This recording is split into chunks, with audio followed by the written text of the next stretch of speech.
Greetings, AP coordinators. Welcome to a very special episode of Coordinated. Today, we have a recorded replay of Trevor Packer's live presentation at the AP Fall Update for 2022. A quick note, during Trevor's presentation, he references a slide with 7 subjects that are available as options for in-school digital testing in May 2023. Those 7 subjects are AP Computer Science Principles, AP English Language and Composition, AP English Literature and Composition, AP European History, AP Seminar, AP U.S. History, and AP World History Modern. Also, Trevor mentions a URL for more information on digital testing, and then later, an email address to inquire about the pilot for AP African American Studies.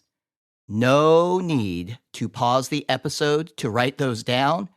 Both the URL and the email address are in the show notes for your convenience. So, without further ado, here is episode 152 of the Coordinated Podcast.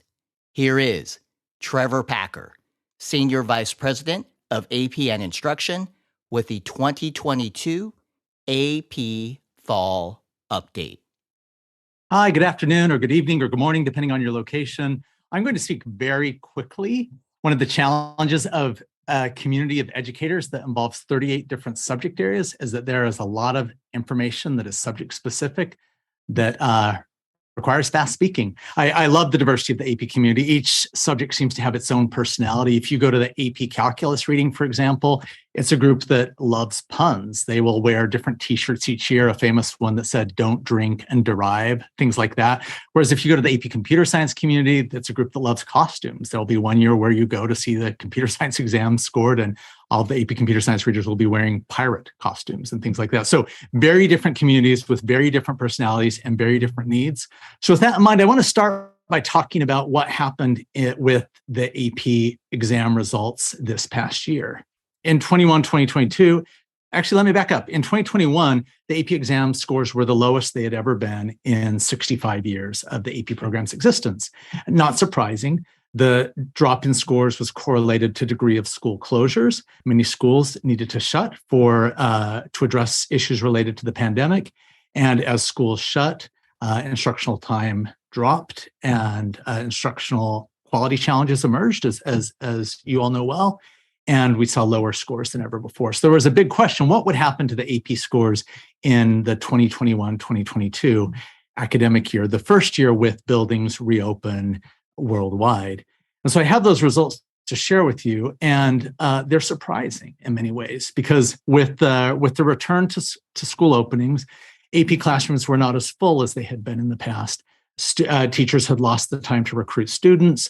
Learning loss had affected other students' ability to or confidence in their ability to take an AP course. So at the start of fall 2021, AP classrooms were less populated than they had been in the years prior to the pandemic. So we wondered what would happen by the time of test day. Would we also see the test participation be lower than typical? And to our surprise, that isn't what we saw. In May 2022, among Asian students, despite a lower number of Asian students sitting in AP classes, there was a 1% gain in the number of Asian students that took AP exams. So something about the experience they were having increased their likelihood to take the AP exam, even though it was a slightly smaller population. Same with white students. There was a 1% increase in the number of white students that took AP exams, but a 10% increase in the number of Hispanic students that took AP exams, and a 13% increase in the number of Black students who did. What that means is that Black students have now regained pre-pandemic levels of AP exam participations. Other groups are not there yet. Even despite those growth rates that you see on the screen, Asian, white, and Hispanic students remain slightly behind where they were before the pandemic. So you might ask, well, why is that? Like, how did it happen that even though smaller numbers of students sat in the classes, a higher percentage of them took the exam, and particularly higher percentages among Black and Hispanic students? What happened here is that this is the result of the shift that you all made and that we made here at the AP program towards fall registration with the cancellation fee. So as you'll remember, before the pandemic, we had put in place a new policy because the research had found that by requiring students to register for the exam in the fall, they would be more likely to take the exam in the spring and be more likely to earn scores of 3 or better. The pandemic intervened. We didn't hold people to that policy. But this past year was the first time we did restate that policy that students would need to register by November 15th in the fall, and there would be a $40 penalty if they chose to not take the exam. And these are the results of that change in policy. And they mirror the results that we had seen when we did a random control trial before the pandemic of that approach. So we're thrilled, but you might ask if these students are now being induced somehow to stick with the AP course and take the AP exam, would we see a drop in scores because this would be sort of perhaps draconian way getting students to take that exam that are kind of on the verge of readiness or preparation? So let me show you the score gains. That's not at all what we saw. For scores of 3 or higher in 2022, while there was a 1% increase in Asian students taking the exam, there was a 7% increase in Asian students scoring 3 or better. Among white students, there was a 9% increase scoring 3 or better. Among Hispanic students, a 22% increase in scores of 3 or better, and among Black students, a 33%. We've never seen anything like this in 70 years of AP data. Never have we seen this rapid of a gain in scores of 3 or better across all racial ethnic groups, which is in some ways surprising. I'd wondered myself, would we see, as more students took the exam that would have otherwise counted themselves out over the course of the academic year, would we have seen a drop in the number of scores of 3 or better? And we didn't. So congratulations to you as educators for having a vision for your students, for encouraging them to take a challenging course, especially in the year coming out of a pandemic, to take a challenging course and to achieve these truly incredible and once in 70-year results in gains in scores of 3 or better. So that's what happened in 2022. And I want to shift towards looking ahead to 2023 and this current academic year. One other thought on the 2022 exams, I want to salute the AP statistics teachers.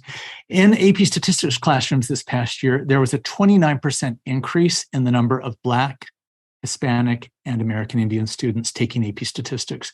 That is a massive change in the demographics of an AP classroom in a single year's time. Between 2021 and 2022, AP statistics teachers increased the diversity of their classrooms by 29%, followed closely by computer science principals teachers. We see on the other side of the spectrum that European history classrooms and chemistry classrooms lost diversity, that there was a 5% and a 4% decline in the number of underrepresented students taking those courses. In chemistry, just to speak to that, we of course have seen especially large challenges for chemistry teachers through the pandemic because AP chemistry depends so much on students covering the intro chemistry course first in high school. And with so much of that learning disrupted, it's not surprising that we would see beyond chemistry teachers' control, the sort of challenges of recruiting students and preparing them for the challenges of an AP chemistry class. But so I want you to have this data and a special congratulations to AP statistics and AP computer science principals teachers for what they've achieved in diversifying their classrooms. So now looking ahead to this current year, there are 2 decision points underway right now that I wanted to highlight and to share some intel about in case it's helpful to you in making the decision that's right for your students and your school community. The first big decision schools need to make right away is whether or not they're going to be doing digital testing this spring or paper testing. Here's a reminder of how that will work. Digital testing will be available in these 7 subject areas in the 48 contiguous states and the District of Columbia. Other AP exams will be entirely paper, and Chinese and Japanese, as always. There will be digital exams administered in schools this year. You might ask why we're focused on that and what our agenda is here. We do have an agenda to shift towards digital testing over the coming decade. We're not in a rush, but we see important reasons to move in that direction. And the first of those important reasons is that students do better on the digital exams. The digital exams are easier for students, and anything we can do to minimize testing strain and difficulty so students are actually able to focus on what they know and have learned, we feel an obligation to do. And so we hear this from teachers and hear examples of what teachers have said about why students find digital testing easier. They particularly highlight the notion that in a digital exam, the student only sees one question on screen at a time. And when the student needs to look at a particular passage of a question, a passage of an English poem or prose excerpt, the digital exam highlights that passage for the students so they don't have to hunt for it. So we see in the data that students who are taking equated exams earn a few points more when they're taking the digital exam versus the print exam. So in the meantime, while there are both digital and print exams, we have to psychometrically adjust that. We have to require fewer points on the paper exam so that it becomes equivalent in difficulty to the digital exam. So psychometrically, we deal with this. The scores are comparable, so it will not affect your students' scores, whether they do the digital or the paper exam, but it is an easier and better test-taking experience by and large for the students to do digital. So that is the top reason we will be moving all subjects in that direction. With computation-based subjects like calculus and physics C last in order, because much work remains to be done to ensure that that test-taking experience is optimal. The other reason we're moving rapidly in this direction is for test security. There's risk. When 5 million paper exams are sitting in locked rooms around the world, there is risk that these exams can be stolen and exposed in ways that would jeopardize the AP testing opportunity for tens and hundreds of thousands of students who have worked hard to have a fair opportunity to demonstrate their knowledge and earn college credit. The digital exam taking experience avoids this high risk of having so many pieces of paper with secure exam materials floating around the world. The third reason we're moving in this direction is it gives us a lot more flexibility for test dates. When exams are fully digital, we can provide much more easily mid-year test dates for schools that end their AP course midway through the year, as well as providing more flexibility in the spring for schools that would like their AP test dates slightly later or slightly earlier than they currently are, because the digital experience allows us to forego the timeline of shipping via truck all these boxes of paper back and forth around the world each spring, and can use that time instead to give schools more flexible test dates. So we are moving in this direction. No pressure from us initially, but we are going there and want you to be aware of why we're going in that direction and encourage you to join that roadmap as soon as possible by participating in these 7 subjects this spring. Now, to do that, you can choose how many of these subjects you would like to do digital. And even within an existing subject, a digital subject, you can have some of your students test on paper and some test digitally. There's not a requirement that you go all digital in any of these 7 subjects. Total flexibility this year. On November 15th, your AP coordinator will need to indicate in the AP ordering system online that they plan to test digitally. And then the school has up until March 15th to switch back to paper if the school changes its mind. So if you think there's a likelihood that you would be doing this, your coordinator should indicate that on November 15th. That gives you the flexibility to do digital testing, and you can change your mind up until March 15th. The alternate exams, the makeup testing, will be all paper testing, no digital options for the makeup testing dates. So there's a website that has all of this information on it about digital testing. Everything that a school needs to know at this point to make their decision is available at this URL, cb.org/AP-2023-digital. So that's one big decision underway right now. Should we or should we not do digital testing in any of these subjects this year? A second big decision is, at this point in the academic year, schools are starting to make decisions for how many sections of AP subjects to offer next year. Schools begin to get their master schedules ready so the students can register in the winter and spring for next year's AP courses. And there's some madness in place as some students feel pressure to take large numbers of AP courses that I want to make sure you have data to address and that you're armed to prevent if you see student stress as an issue in your school related to the number of AP sections or the number of AP subjects they're taking. So I call this research the sort of stop the madness research. This was done by College Board researchers to identify whether there are benefits to taking large numbers of AP exams in terms of college completion. And what the researchers found is that there are not benefits to college completion for taking large numbers of AP exams. After a student takes 5 AP exams in total in high school, in other words, that is 1 or 2 a year, we don't see incremental improvements in their college graduation rates. Up to 5 we do, and especially a student simply taking 1 who would have otherwise taken none. That's where the slope is steepest. So what we care about most in the AP program is more students taking 1 AP exam and fewer students taking many. So use this research, if helpful, to calm the waters in your school. If students are feeling that pressure, we've sent this to admissions officers around the country, and we're heartened by some of the reactions as the admissions officers acknowledge that they should be more careful about what they say. And some of them have even gotten to the point that they say, we won't look at more than 5, which we see as a really good research-based move. So here's the current situation, and I'm curious how this plays out in each of your schools. I'm wondering what your best guess is at the percentage of high school students who are taking 6 or more APs, maybe too many, depending on the student. It's hard to have a hard and fast rule for students in general. So I'm speaking in patterns and want to be deeply respectful of the individual differences in sharing these data.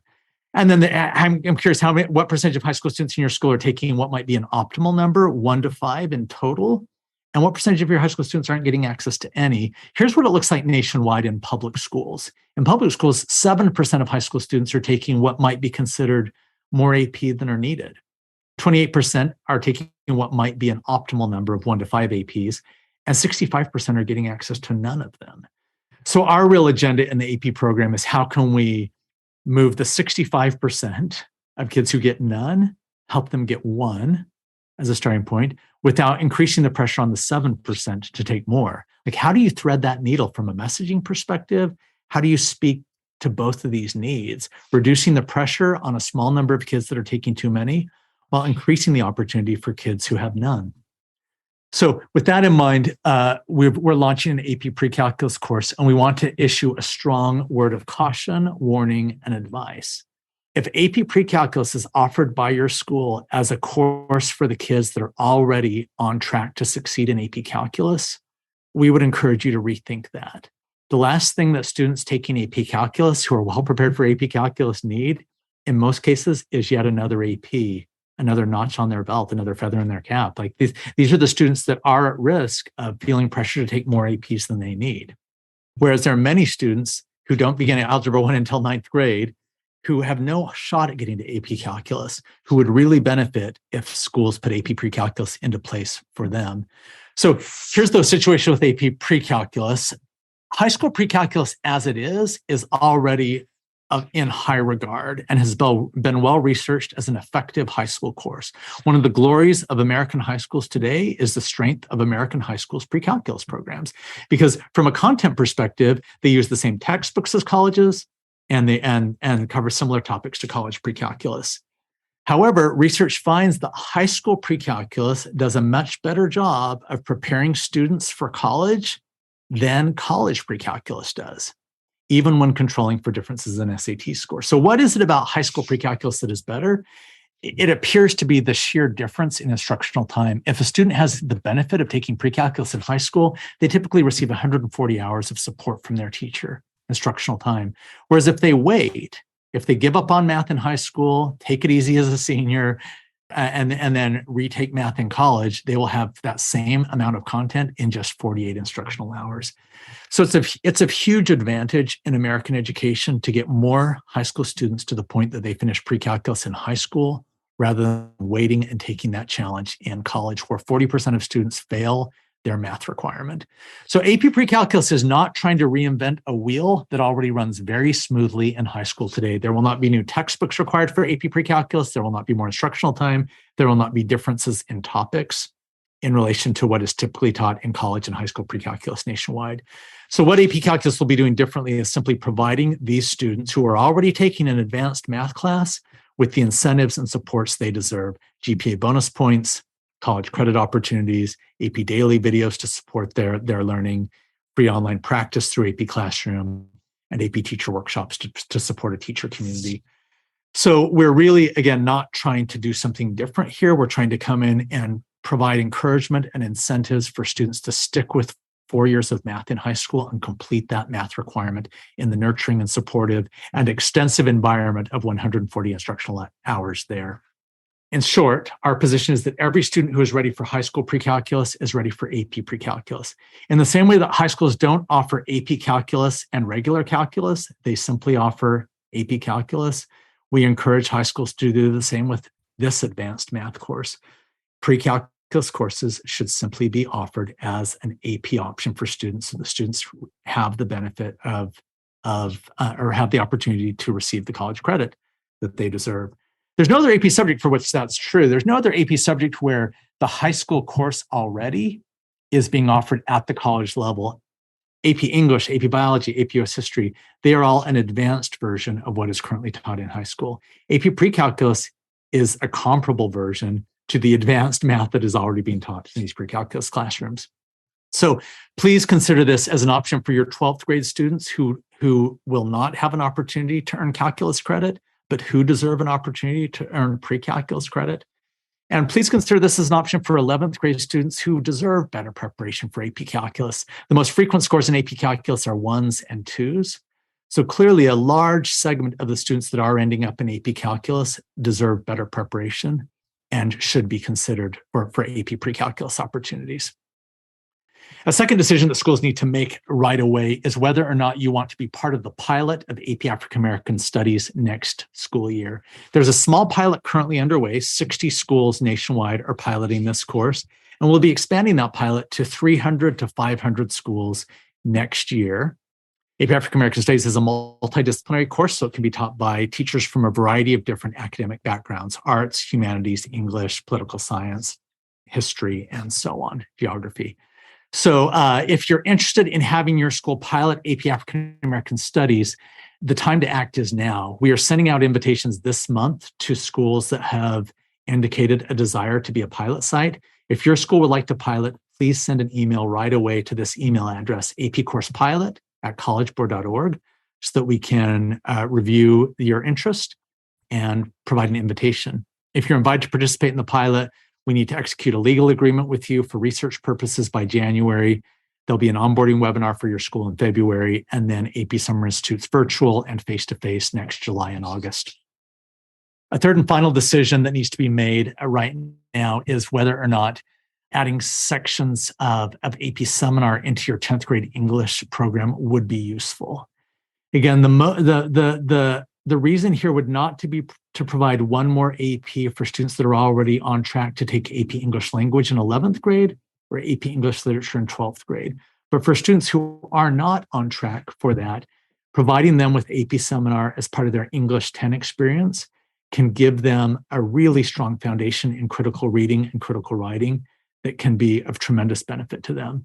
So if there are students that you think would benefit from a more intensive reading and writing program that is project-based in 10th grade, we would encourage you to think about adding AP Seminar, combining it with your English 10 program. Why do I say this? Because a bunch of schools have already disregarded our advice and done this themselves, and they have proven to be right. We designed AP Seminar to be a capstone course, and schools have largely disregarded that label and made it a foundation course. More than half the AP Seminar courses in the world right now are being offered in 10th grade. More than half the AP Seminar courses in the world are being offered as English courses now. And we found, as we looked into this, that schools were right to disregard our advice of making this a capstone course and instead to make it a foundational or an introductory course. Because when schools have put this into 10th grade, 10th graders have achieved 86% of them who have taken this program have achieved a score of 3 or higher in it, compared to 56% of 10th graders taking other AP exams. So 10th graders are proven to be very successful when taking AP Seminar. In fact, more successful than 11th graders who do so. So that's very interesting to us.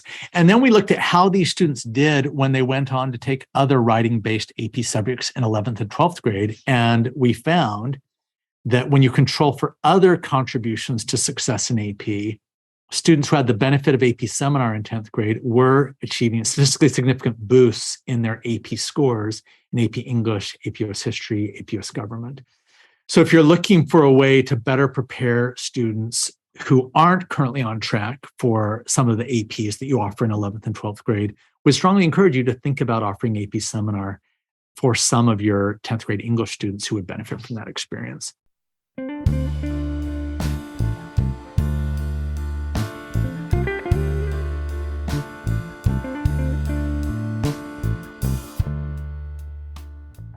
Thanks, everyone, for joining us for this special presentation.